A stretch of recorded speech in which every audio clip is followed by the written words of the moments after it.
Welcome to Koko's Forest Adventure. Tonight's story, Boingy's Broken Basket. 欢迎来到 Koko 的森林冒险。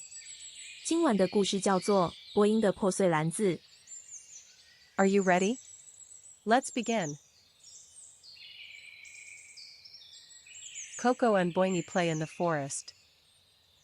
Boingy bounces very high today. Boingy jumps too high and falls. The basket breaks into pieces. Boingy tries to fix the basket, but the basket stays broken still. Koko is kind to Boingy today. They work on the basket together.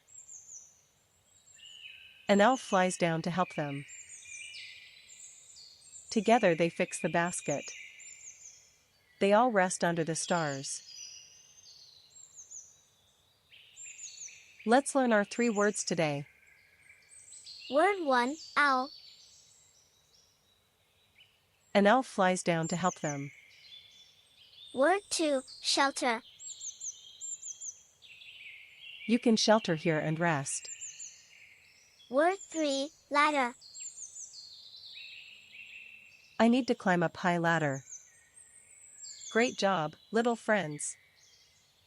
You learned 3 new words. When you break something, say sorry with a true heart. Good night, everyone. Sweet dreams, little friends. If you enjoyed the story, please like and subscribe. 晚安，小朋友。喜欢今天的故事吗？请按赞订阅我们的频道。New stories every week. See you next time.